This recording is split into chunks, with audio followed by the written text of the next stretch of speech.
मित्रों, आज मोदी जी का जन्मदिन है और आज ही हमने 1 करोड़वां वृक्ष यहां पर बोया है।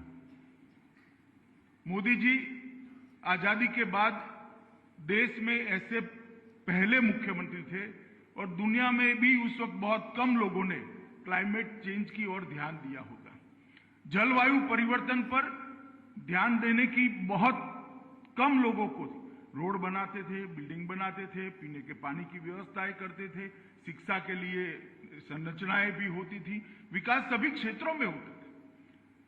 मगर मोदी जी जब गुजरात के मुख्यमंत्री थे तब उन्होंने सर्वप्रथम क्लाइमेट चेंज डिपार्टमेंट को सरकार के अंदर प्रस्तापित करने का काम किया और ये पूरे भारत में सबसे पहला कदम था कि जलवायु परिवर्तन पर शासन चिंता करे और जलवायु परिवर्तन को बचाने के लिए, संभालने के लिए एक संस्थागत व्यवस्था, इंस्टीट्यूशनलाइज मैनेजमेंट शासन की ओर से कैसे हो सकता है, इसकी शुरुआत मोदी जी ने करी थी।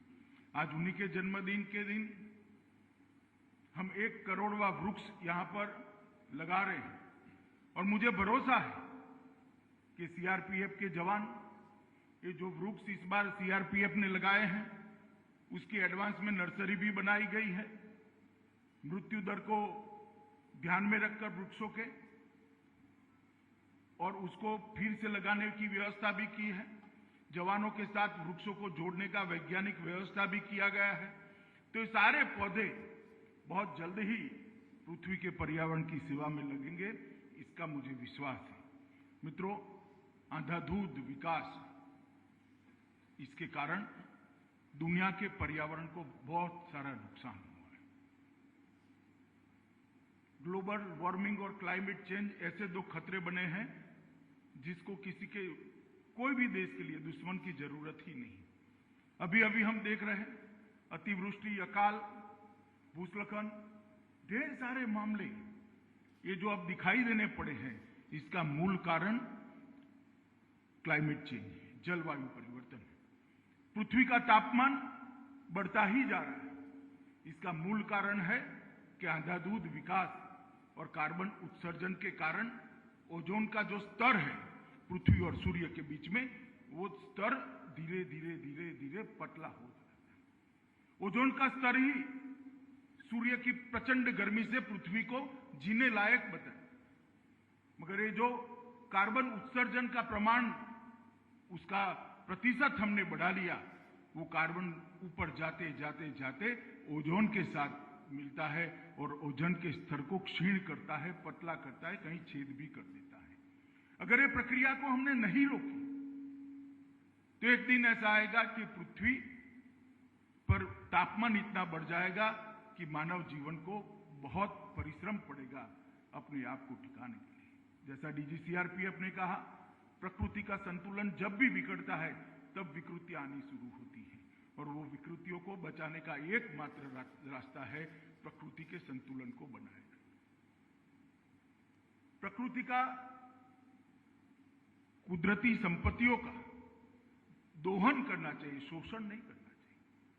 विकास की गति के साथ साथ ग्लोबल वार्मिंग और जलवायु परिवर्तन, ये दोनों की चिंता को व्यवस्था के अंदर ही इनबिल्ट करना पड़ेगा और उसका एकमात्र रास्ता, सरल रास्ता, प्राथमिक दृष्टि से दिखाई पड़ने वाला रास्ता है कार्बन के उत्सर्जन को कम करना और जो उत्सर्जित हुआ कार्बन है उसकी व्यवस्थापन करना। व्यवस्थापन कैसे करेंगे?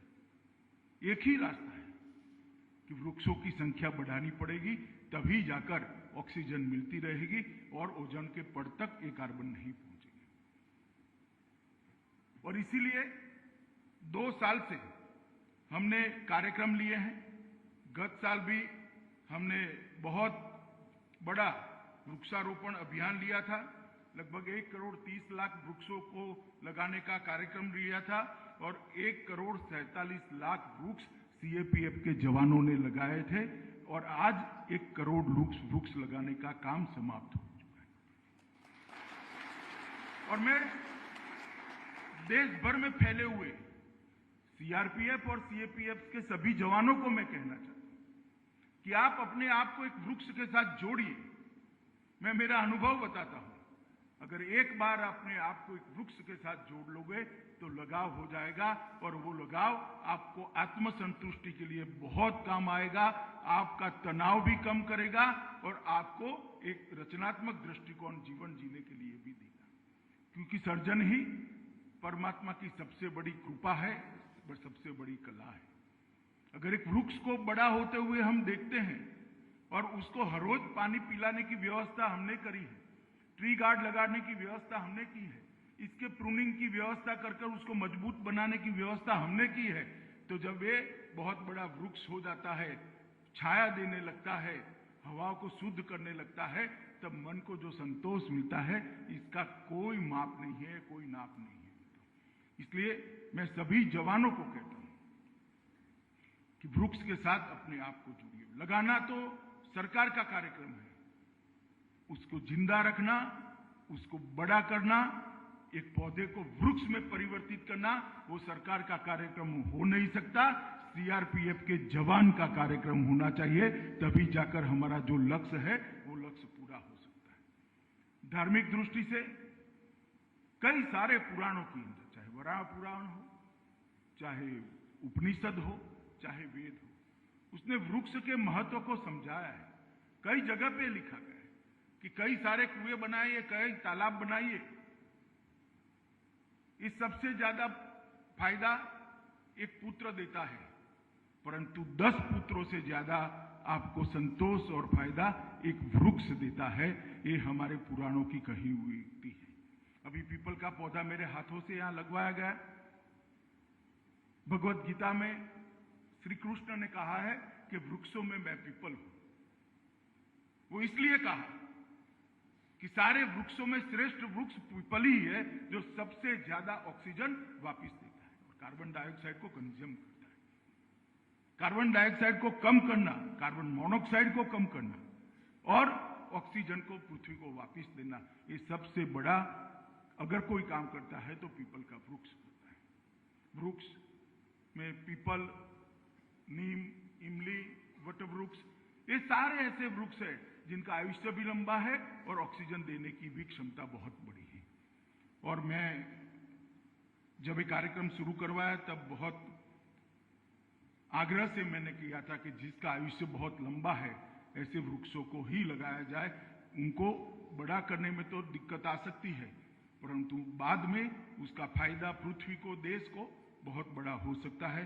और मुझे आनंद है कि इसको ढंग से मेरे सुझाव को स्वीकार भी किया गया है और लगाए गए वृक्षों में से 60% से ज्यादा वृक्ष ऐसे हैं जिनका आयुष्य 100 साल से बड़ा है।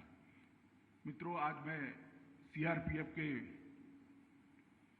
ट्रेनिंग सेंटर के अंदर हूं। यहां आपको नागरिक से रक्षक बनाने का काम होता है।